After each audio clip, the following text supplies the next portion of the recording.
하나님 주신 말씀은 출애굽기 16장 1절부터 5절까지 말씀입니다. 출애굽기 16장 1절에서 5절까지 말씀. 제가 얻은 성경 구약 105페이지에 기록되어 있습니다.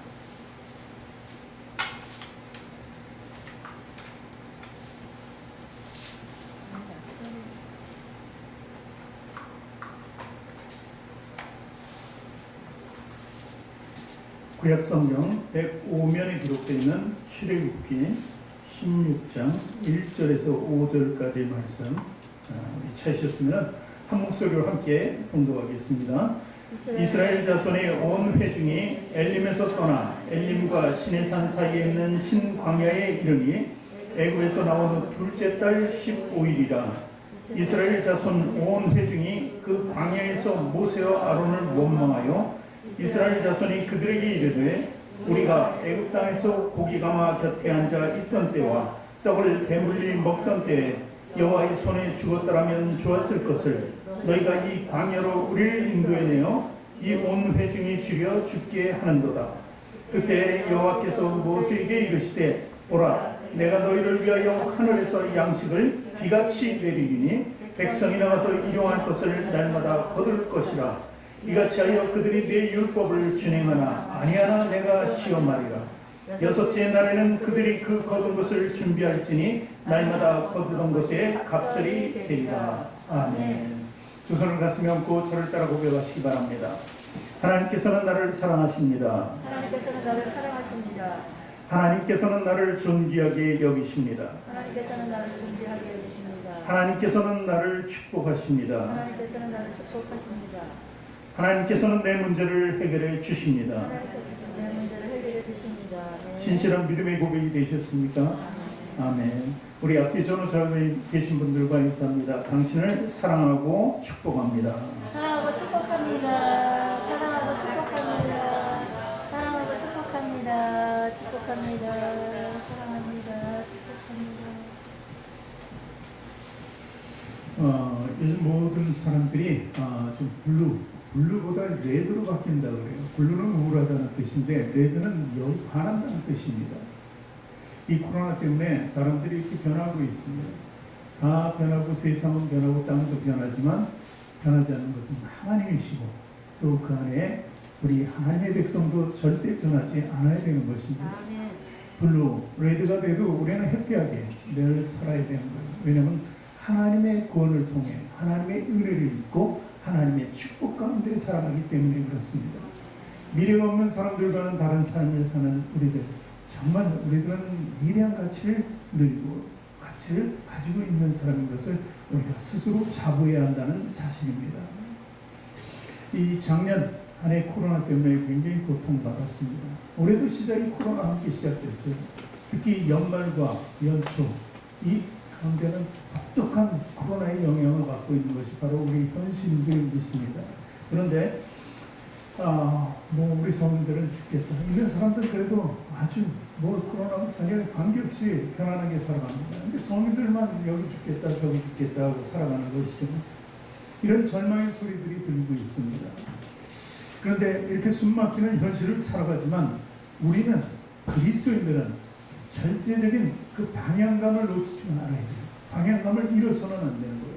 하나님께로 향한 믿음, 그 은혜의 방향을 잡고 있기 때문에 어떠한 영향도 받지 않고 오직 주님의 표대만을 향해 나갈 수 있는 우리 그리스도인. 그렇기 때문에 우리는 힘들지 않아요. 물론 육신적으로는 힘들지만 우리 마음은 항상 평강의 주님과 함께 있기 때문에 평안을 누릴 수 있다는 사실입니다. 그 평안을 이렇게 힘들수록 더 우리는 공고히 다지면서 살아가야 하는 것입니다. 왜냐하면 우리에게는 하나님이 있습니다. 하나님의 통치가 있고 그리고 예수 그리스도가 우리 위해서 희생하신 그 놀라운 사건이 있다는 것입니다. 그분의 부활은 우리에게 생명을 가져다는 것이고 우리가 살아가는 이유를 분명히 밝히고 있다는 것이죠. 그 삶의 주인공이 저와 여러분인 것을 믿으시기 바랍니다. 오늘 광야의 현실을 우리는 봅니다. 마치 지금과 같은 아주 어려운 고비를 맞고 있는 이스라엘 백성들의 모습을 보는 것과 같죠. 오늘 16장 2절 3절 보니까 이렇게 기록되어 있습니다. 같이 읽을까요?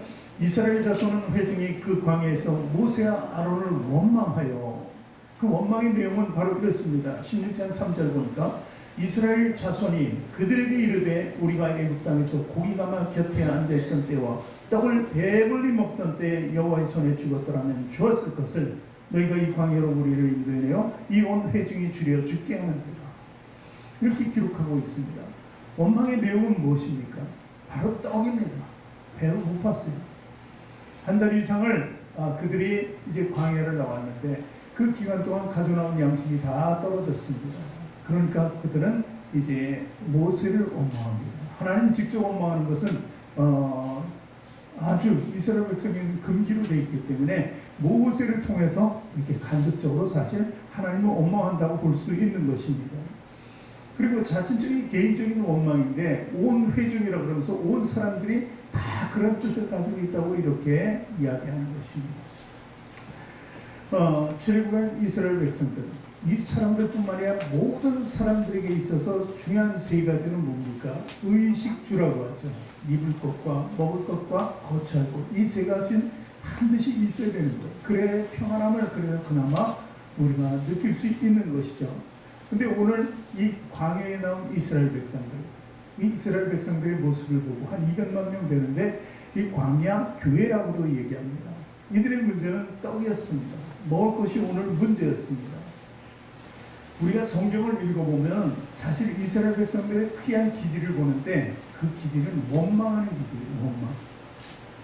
이스라엘 백성들이 하나님의 은혜 가운데 정말 하나님의 놀라운 능력을 봤습니다. 그들이 자유를 주기 위해서 애굽에서 나오게 하기 위해서 하나님께서 10가지 재앙을 주셨어요. 그 땅에. 그런데 이스라엘 백성들은 피해가게 하셨다는 사실입니다. 그것이 그들에게 은혜예요. 왜 10가지 재앙을 계속 주면서도 이스라엘 백성들은 하나도 다치지 않게 했을까요? 하나님을 믿는 믿음이에요. 믿음. 그들이 믿음을 가질 수 있게 하기 위해서. 다른 애굽 사람들은 그걸 믿지 않습니다. 계속해서 부딪혀 나가죠. 바로는 특히 그랬습니다. 그러나 이스라엘 백성들은 한 가지 사건이 있을 때마다 와, 하나님은 살아계시다. 하나님이 역사하신다. 그리고 마지막 피해 재앙 때도 마찬가지입니다. 이스라엘 백성들에게서는 그 믿음이 자기네 집의 문설주와 인방의 양의 피를 바를 수 있었어요. 그렇지 않으면 믿음이 없으면 안 발라요. 그까짓 거 가지고 이럴 텐데 믿음이 있었기 때문에 그 9단계를 걸쳐서 10번째는 모두나 말씀대로 행했다는 거예요. 그래서 그들은 살을 수 있었고 그들은 은혜를 받았어요. 모두가 사는 건 아니죠. 장대의 죽음을 피한 것이지만 어쨌든 이런 이스라엘 백성들 그리고 이스라엘 백성들이 그 이후에 나와서 이제 출애굽에서 어디로 향했습니까? 어딘가 새로운 땅을 향해서 가고 있는데 홍해가 가로막았어요. 그 가로막히니까 그 막다른 길에서 어찌할 바를 모릅니다. 근데 때마침 애굽의 군사들이 기형에 저들 나간 거 죽여버리자고 군사들 모든 총동원해서 그들을 헤아려 오고 있습니다. 그때 또 원망을 하잖아요. 믿음을 그렇게 보여줬는데 믿음이 가졌는데 믿음이 있는데도 불구하고 원망하는 그 모습. 그래서 하나님께서는 그들을 홍해를 건너게 하시고 그리고 뒤따라오던 애국 군사들을 수장시켰습니다. 그것을 보며 그들은 찬양하고 너무 기뻐 뛰었습니다. 믿음이 더 공고해지는 순간이죠. 그런데 3일 길을 가다가 거기서 또 목이 마르니까 원망하기 시작합니다. 그래서 마라라는 그 물을 만났는데 그 쓴물에 있어서 먹을 수가 없었다는 것이죠. 그때 또 원망하고 불평합니다. 불과 3일입니다. 찬양하고는 그 믿음은 3일짜리 믿음밖에 되지 않았다는 것입니다. 그리고 나서 또 마라의 쓴물을 발견하니까 또 하나님을 찬미하잖아요. 그리고 나서 보니까 오늘 또 조금 역경이 다가오니까 원망하는 모습을 볼 수 있어요. 이스라엘 백성들 기질이 그래서 보니까 이 백성들은 왜 그럴까? 그렇게 하나님의 역사를 체험하고도 그리고 낮에는 구름기둥, 밤에는 불기둥 계속해서 인도하고 있는 상태잖아요. 그럼에도 하나님의 역사 하나님을 체험하면서도 원망하는 그 모습들을 볼 때 참 이들 기질이 참 이상하다 이렇게 보는 거죠. 그런데 우리는 읽어서 그들을 그렇게 평할 수 있겠지만 사실 우리의 모습을 보면 어떻습니까? 우리는 그렇지 않습니까? 우리도 마찬가지예요. 작은 일에 원망하고 작은 일을 불평한다는 거예요. 이 정도는 믿음으로 이겨내야지. 그러면서도 문자만 다가오면 원망하고 불평하는 우리 모습을 발견할 수 있습니다. 저 이스라엘 백성들 성경에 써있는 그 모습보다도 더 연약한 믿음을 보이는 것이 우리가 하니까 이렇게 보는 것입니다. 지금 우리는 광야를 지나고 있습니다. 이 광야의 현실은요, 우리에게 기쁨을 줄 수가 없어요. 평안도 없습니다. 넉넉함도 사실 없는 게 광야입니다. 광야에 뭐가 있겠습니까? 광야는 기댈 곳도 없습니다. 그냥 광야일 뿐이에요. 역경과 고난과 고통이 있는 것이 바로 광야라는 것입니다. 그러나 그 현실 속에서 오늘 말씀이 우리에게 주시는 건 뭐예요? 하나님은 우리를 위해서 항상 준비하고 계시다는 거예요. 준비한 그 양식을 통해서 그 광야에서 그들이 받아먹을 때 그 하나님의 놀라운 축복을 경험하게 하는 것, 그리고 그 경험을 우리가 보고 알고 깨닫게 하는 것, 이것이 하나님의 섭리라는 거예요. 그래서 우리는 말씀을 읽을 때마다 은혜를 받는 거예요. 아, 이런 은혜가 있구나. 하나님 그냥 넘어가지 않으시는구나. 하나님은 그 믿는 백성들을 끝까지 책임지시고 그들을 위해서 하나님 은혜를 계속 베풀어 주신다는 것입니다. 그러므로 우리는 원망하지 말아야 돼요.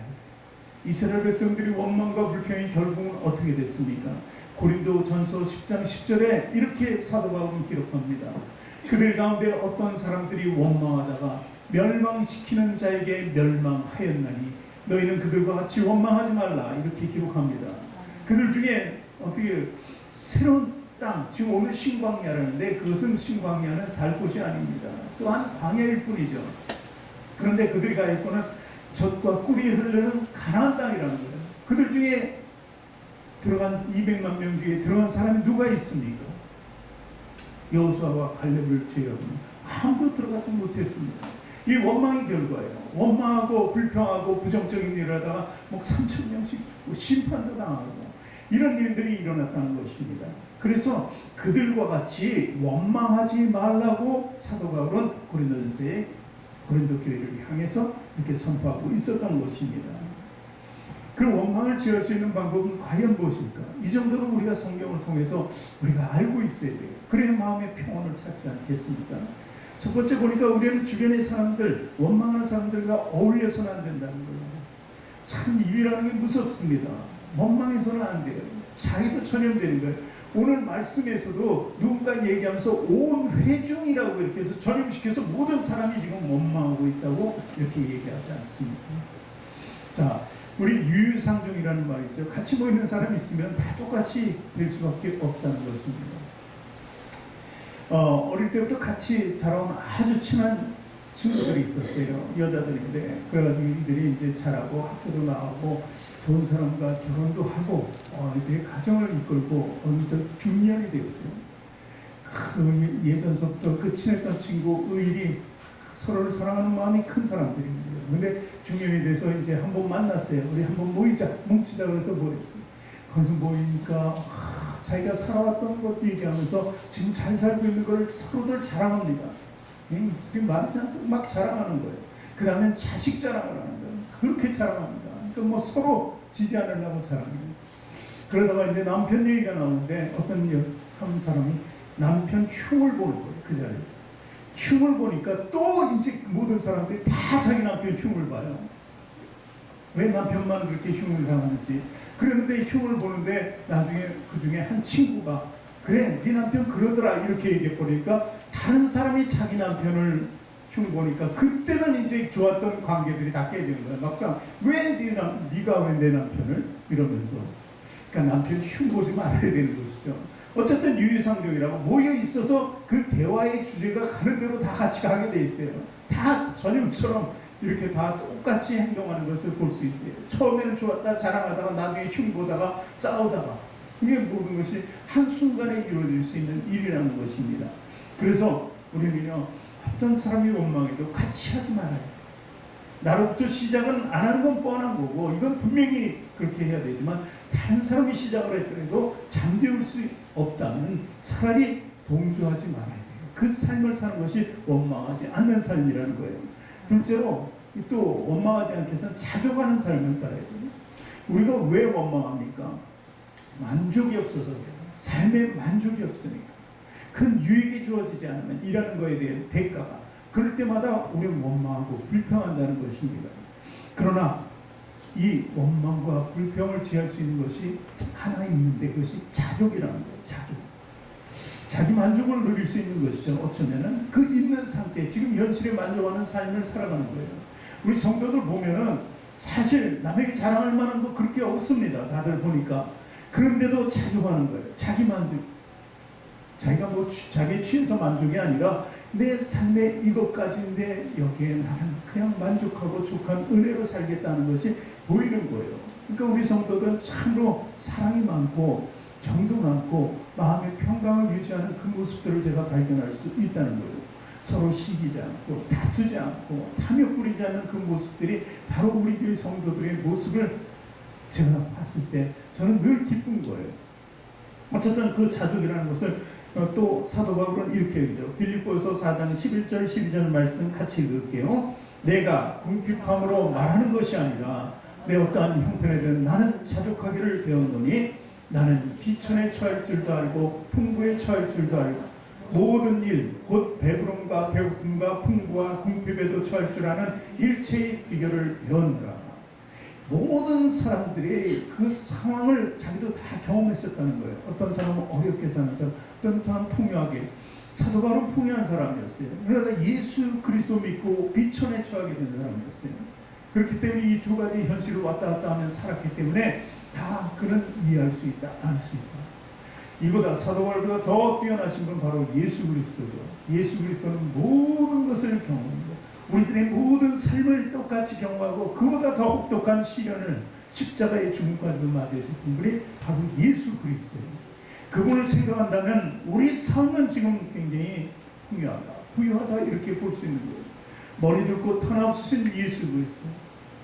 날마다 그 시련 속에서 바리새인과 서기관, 공회 제사장들 그 시련 속에서 살아갔던 그 모습들을 한번 보십시오. 그것이 바로 그리스도의 삶이었습니다. 어쩌면 그것이 그리스도인의 삶이 될 수도 있지만 항상 주님께서는 여유로우셨어요. 평안하셨어요. 평온하셨어요. 그분은 왕이시니까, 하나님 아들이시니까, 우리도 하나님의 자녀가 되는 권세를 가졌다면 우리 안에 당연히 주님과 같은 여유로움과 온화함과 평온함이 있어야 된다는 거예요. 그 삶 안에서 우리는 자족할 수 있어요. 자족할 수 있어요. 지금 있는 그 상태로 너무 행복할 수 있다는 거예요. 여기 더 주어진다면 그 행복은 어떻게 내 것이 아니라 남하고 같이 공유할 수 있는, 나눠줄 수 있는 그 삶을 살아가는 거죠. 얼마나 멋있는 그리스도인의 모습입니까? 이런 모습대로 살아가기를 주님의 이름으로 축원합니다. 그 셋째로 간단합니다. 이런 진정한 축복이 넉넉함에 있지 않고 그리고 또 부러움에 있지 않다는 것을 깨달았을 때, 그러니까 한마디로 원망하고 불평하고 탐욕에 빠지지 않는 그 삶을 살 수 있는 방법, 정말 힘들죠. 그 힘들기 때문에 주님께서는 우리에게 기도하라고 얘기하는 것입니다. 그것을 이길 수 있는 힘은 우리 의지가 아니에요. 우리 생각이 아니에요. 우리 육신적인 능력이 아닙니다. 단 기도밖에 없다는 것입니다. 기도할 수 있을 때 이 모든 것을 이길 수 있다는 것을 믿으시기 바랍니다. 빌립보서 4장 6절에 뭐라 그래요? 아무것도 염려하지 말고 오직 모든 일에 기도와 간구로 너희 구할 것을 감사함으로 하나님께 하리라. 이런 모습이에요. 뒤에 주어진 답이 뭐예요? 그러므로 하나님 평강이 그리스도 안에서 우리 마음과 생각을 지키신다고 얘기하잖아요. 그 평강을 우리에게 준다는 그 답이지만 그 답이 있든지 없든지 우리는 아무것도 염려하지 말고 오직 모든 일에 기도와 간구로 하나님께 하리라. 그것이 감사함이고 축복의 결정체일 수도 있다는 것을 얘기하는 것입니다. 오늘 말씀 또 4절 한번 또 볼까요?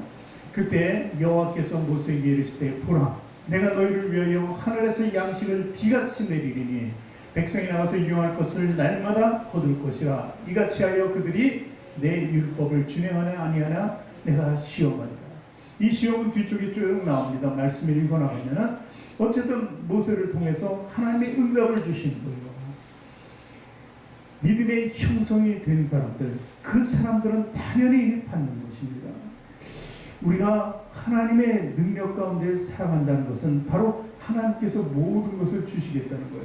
이 모든 이스라엘 백성들이 200만이나 되었는데 그 중에 모세에게만 하나님이 말씀하시고 계시잖아요.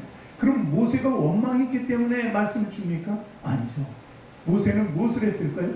기도한 사람, 하나님께 간구한 사람. 그 기도하고 간구한 하나님 사람을 통해서 하나님이 역사하시는 거예요. 그래서 우리는 기도와 간구로 나가야 한다는 것입니다. 어떤 부모가 아이를 낳으면요, 낳기만 하고 그냥 버려두겠습니까? 예를 들어서 낳는 것이 구원이라고 봅시다. 우리가 새 생명 얻는 것이 다시 낳는 거잖아요. 성령으로 거듭나는 것이잖아요. 예수님께서 성령으로 거듭나야 된다. 그러니까 우리는 뱃속에서, 어머니 뱃속에서 나왔지만 다시 한번 거듭난 삶을 살아야 하나님의 자녀가 되는 것이잖아요. 그렇다면 우리 부모는 누가 됐어요? 바로 하나님이 되셨어요. 인간인 사람도 자기가 낳은 아이는 절대 버리는 것이 아니라 키우면서 그렇게 배고픔도 우울도 고통도 외면하지 않습니다. 요즘에 양부모이기 때문에, 입양해서 기르기 때문에 어처구니 없는 아이를 죽이는, 그것도 때리고 그 밟아서 죽이는 이런 일도 일어났습니다. 양부모니까 그래. 양부모. 내가 낳은 자식은 그렇지 않다는 거예요. 내가 고통으로 낳은 자식은 그렇지 않다는 거예요. 물론 우리가 양자니까 하나님의 양부모 되겠죠. 그러나 우리를 낳을 때 어떻게 낳으셨다 그래요? 해산의 그 고통으로 우리를 낳았다 그래요. 예수님의 그 고통을 통해서 난 거예요. 그러니까 일반적인 어머니가 아이를 낳는 것보다 더 큰 고통 속에서 우리를 거듭나게 하신 거라는 거죠. 그런데 하나님께서 모른 척 하신다고요? 아니죠. 우리의 믿음만 보이면 하나님께서는 그 믿음 플러스 믿음에 같이 하나님은 동조하셔서 은혜 플러스 은혜를 우리에게 주시는 거예요. 그것이 바로 우리 그리스도인들의 축복된 삶인 것을 믿으시기 바랍니다. 만나의 기원이 뭐예요? 만나를 이렇게 딱 보니까 이스라엘 백성들이 만나가 참 빛처럼 내렸는데 이게 뭐지? 그게 만나의 이름이에요. 만나를 번역하면 이것이 무엇인가? 참 이스라엘 사람 단순하죠. 그래요. 이렇게 의문은 들지만 그 만나는 축복의 만나라는 것을 자기네들이 입속에 넣었을 때는 알 수 있겠죠. 자, 하늘에서 양식을 피같이 내린다는 것은 200만 명이 먹을 수 있다는 것을 내려줬기 때문에 이것은 어떻게 나눠줄 수 있는 시간이 없어요. 그냥 위에서 쏟아지게 하면 누구나 다 먹었습니다. 이것이 하나님의 놀라운 역사라는 것입니다. 40년 동안을 무려 거의 200만 명에게 계속해서 내려줬다는 것, 이게 하나님의 역사예요. 믿어지지 않는데 우린 믿잖아요. 이게 믿음이에요.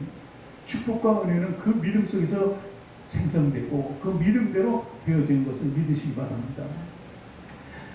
그러니 우리는 그 고난 속에서 우리는 하나님을 만난다는 그 놀라운 기적도 체험하게 됩니다.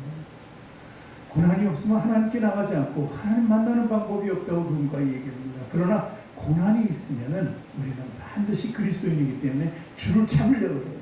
우리는 능력이 없으면 알고 낮아지면 낮아질수록 우리 마음의 생각은 반비례해서 하나님께 가까이 가는 거죠. 그런 삶이 우리에게 필요한 것입니다.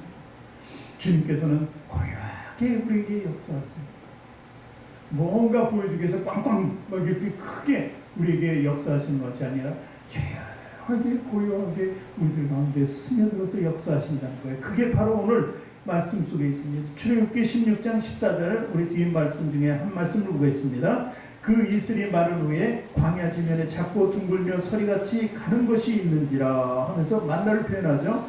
근데 민수기 11장 9절에 보니까 또 이렇게 기록되어 있습니다. 밤에 이슬이 진영이 내릴 때 만나도 함께 내렸다. 이슬과 같이 내렸다는 거예요. 이슬의 모습을 체험할 수는 없잖아요. 우리 사람 촉촉하게 젖는 그 모습. 하나님은 대지를 완전히 적시듯 우리도 뭐 어느 한 부분을 적셔주는 게 촉촉하게 우리 전신을 이렇게 적셔주는 거예요. 그래서 그것이 바로 요즘 우리가 이 성령의 시대를 살 때 성령이 우리를 적시는 그 모습과도 같다는 거예요. 하나님은 이렇게 역사하십니다. 주님의 피의 역사도 우리를 촉촉히 적시고 성령의 역사도 우리 함께 촉촉히 적셔주는 거예요. 고요하게 그 가운데서 우리를 적셔주는 그 하나님의 은혜를 우리는 체험해야 된다는 거예요. 뭐로? 믿음으로, 그리고 기도와 간구로 체험하는 여러분의 뒤를 주님의 이름으로 부탁드립니다. 자, 근데 유의할 점이 있더라고요. 만나를 쫙 내렸는데 오늘 4절 보니까 시험할 것이라는 말씀이 나오죠. 그러면서 5절 말씀 보니까 여섯째 날에는 그들이 그 거둔 것을 준비할지니 날마다 거둔 것이 갑절이 되었더라 하는 거예요. 6일째 되는 날에는 2배로 걷는 거예요.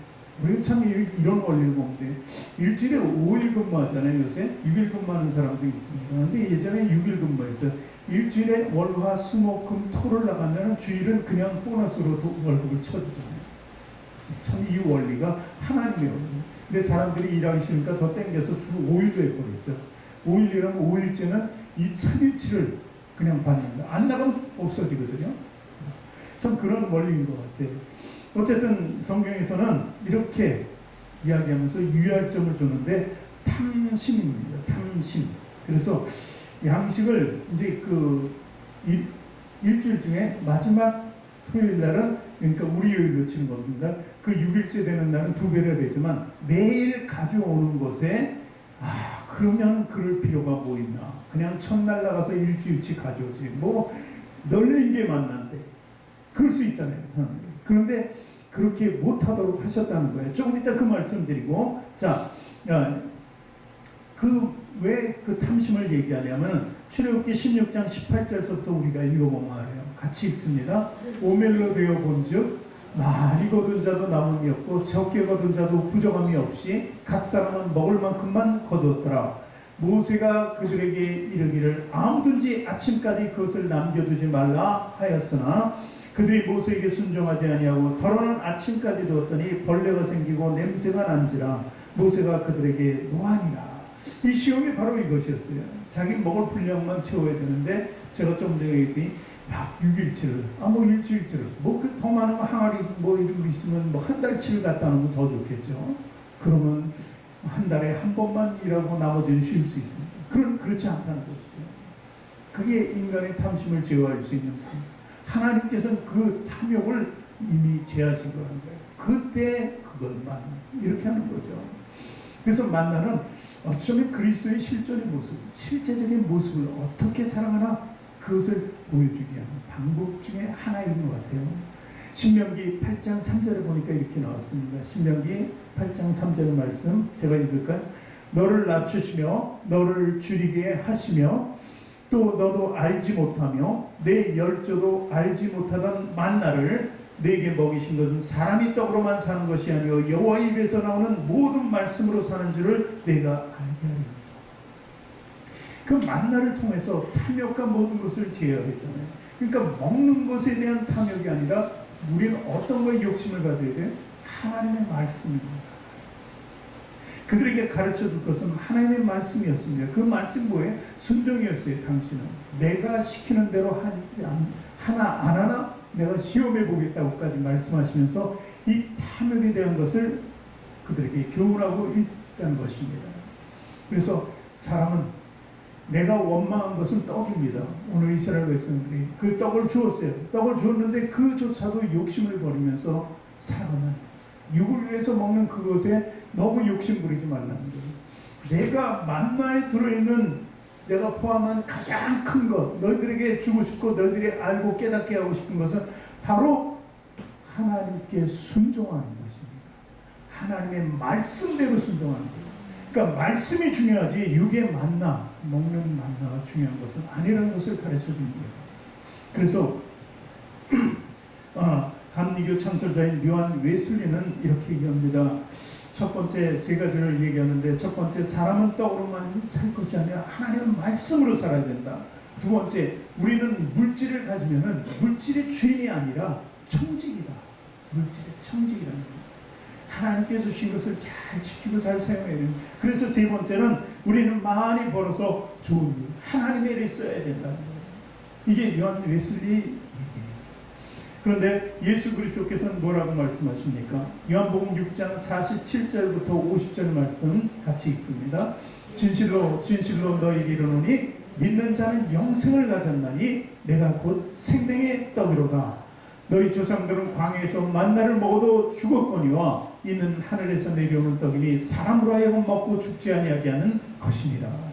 만나 그 자체를 육적으로 표현한다면 먹다가 우리는 죽는 거예요. 아무 소용이 없는 거예요, 사실은.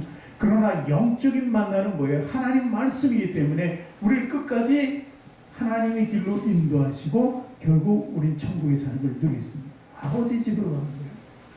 그러니까 만나를 두고 우린 육적인 욕구를 채우는 것이 아니라 만나를 통해서 하나님의 놀라운 섭리를 더 깨달아야 한다는 것을 의미하는 것입니다.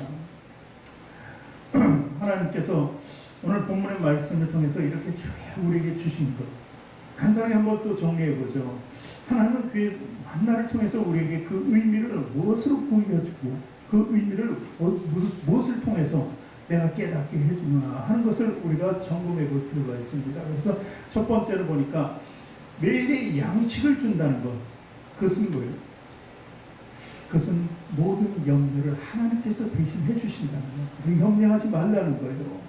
염려하지 말고 그 양식은 하나님께서 반드시 주신다.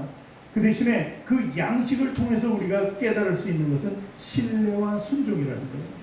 하나님 만나를 공급해 주시고 우리에게는 신뢰와 순종을 가져가시길 원하는 것입니다. 그래서 출애굽기 16장 29절에 보니까 볼지어다 여호와가 너희에게 안식일을 주므로 여섯째 날에는 이틀 양식을 너희에게 주는 것, 이틀 양식을 너희에게 주는 것이니 너희는 각기 처소에 있고 일곱째 날에는 아무도 그 처소에서 나오지 말지니라. 이렇게 기록하고 있잖아요. 여섯째 날에 이틀치를 주니까 너희들은 아무것도 하지 말고 그냥 있어라 이렇게 얘기하잖아요. 그것은 바로 하나님께서 우리에게 쉼도 허락한다는 거예요. 일하고 쉼. 계속해서 일만 하는 것이 아니라 분명히 하나님께서는 우리에게도 쉼을 주신다는 것을 얘기합니다. 그래서 양식을 통해서 이 원리를 통해서 우리는 신뢰와 순종을 하나님께 드려야 된다. 두 번째는 또한 우리 염려를 우리 부질없는 것, 아무리 염려해도 부질없다, 원망해도 부질없다 이런 것이죠. 원망은요 우리가 기도로 바꿔야 되는 거예요. 기도로. 그래서 우리가 하나님께 염려하지 말고 대신 할 수 있는 것이 무엇입니까? 마태복음 6장 11절 말씀 우리가 같이 읽습니다. 오늘 우리에게 일용할 양식을 주시오. 이게 주기도문이에요. 자, 왜? 이것은 기도와 간구로 달리는 거예요. 그냥 염려와 근심으로 원망으로 달라고 해서는 안 되는 거예요. 불평으로 달래서는 안 되는 거예요. 그래서 우리에게 양식을 주시옵시고 하는 그 단어가 바로 기도 속에 포함이 되어 있기 때문에 우리는 기도해야 된다는 거예요. 그리고 또 탐욕에 대해서 말씀하시잖아요. 오늘 만나를 통해서 탐욕을 보여주는데 마태복음 6장 19절에 보니까 너희를 위하여 보물을 땅에 쌓아두지 마라. 거기는 종과 동록이 행하며 도둑이 구멍을 뚫고 도둑질하는 거예요. 그러니까 탐욕적인 삶을 살지 원하는 거죠. 또 마태복음 6장 34절에는 더 나아가서 그러므로 총망라에서 말씀해 주시는 거예요. 내일 일을 위하여 염려하지 말라. 내일 일은 내일이 염려할 것이요 한날의 괴로움은 그날로 족한다. 이렇게 말씀하십니다. 얼마나 우리 인간이 원망과 불평과 그리고 염려로 살아가면 이런 말씀을 계속해서 우리 주님께서 주셨냐는 거죠. 또 세 번째는 오늘 만나를 통해서 하나님 통치의 개념을 보여주신 거예요. 우리 모든 인류를 통치하는 것은 하나님이시다 하는 거죠. 우리가 그것을 분명히 알아야 돼요. 하나님 예수 그리스도 모든 믿는 자들이 어떤 개념이 있어야 돼요. 그래야만 이게 수직적인 관계에서 완벽하게 이루어지거든요. 그래서 하나님의 수직적인 관계에서 최상위 계시잖아요. 그래서 그분은 통치하시고 그 통치하는 모든 이들을 이끌고 그들이 부족함을 다 채워주고 그들이 만족함을 누릴 수 있도록 해주신다는 것입니다. 그래서 그 통치 개념을 알면은 우리 하나님께 순종하는 거예요. 무조건 순종해야 돼요. 그럼 하나님께서 무조건 우리를 지켜주시고 보호해 주신다는 거예요. 이 통치의 단순한 개념인 것을 믿으시기 바랍니다. 그리고 마지막 네 번째는 하나님의 뜻을 얻으면 안 된다는 거죠. 우리는 자아를 X로 죽여버리고 오직 하나님의 뜻대로 살아야 돼요. 주님 뜻대로 살아야 돼요. 무엇을 하든지 일하든지 수고하든지 먹든지 마시든지 무엇을 위해서 하는 거야 이게? 주님을 위해서 우리가 하는 모든 행위가 그렇기 때문에 우리는 주님 뜻대로 살아가야 된다는 거예요. 언제까지 여호수아 5장 12절에 보면 이렇게 말씀이 기록되어 있어요. 언제까지를 단락을 딱 짚는데 또 그 땅의 소산물을 먹은 다음 날에 만나가 그쳤으니 이스라엘 사람들이 다시는 만나를 얻지 못하였고 그의 가나안 땅에 소출을 먹었더라. 이들의 목적이 뭐였어요? 가나안에 들어가는 거잖아요. 그러니까 가나안의 땅 들어가서 우리 소출을 얻을 수 있게 될 때 그 만나는 끊어졌다는 것입니다. 우리가 이 땅에 살며 사는 거예요. 정말 어렵고 힘든 가운데 살아가는데 주시는 것, 그 모든 것 우리 기도와 간구로 받는 것이 만나라면은 우리가 언제까지 그 만나를 받을 수 있습니까? 모든 것이 수고가 끝날 때, 천국에 들어가면, 가나안 땅에 우리가 들어가면 이 모든 것이 그친다는 것을 의미합니다. 그러니까 우리 일생을 하나님께서 만나로 책임져 주신다는 거예요. 그래서 그 마지막 날까지 만나는 우리에게 계속될 거니까 그 만나의 의미를 정확히 깨달으면서 우리는 살아가야 한다는 것이죠. 그것이 바로 만나에 이어지는 축복이에요. 그래서 만나가 끊어지는 날 우리는 천국으로 갈 수 있게 됩니다. 하나님이 그 원리대로 살아가면서 우리는 오직 주님 뜻대로만 살아가야 됩니다. 주님 뜻대로 살아가는 사람이 인생의 성공자입니다. 그 성공적인 삶을 이루시기를 주님의 이름으로 축원합니다.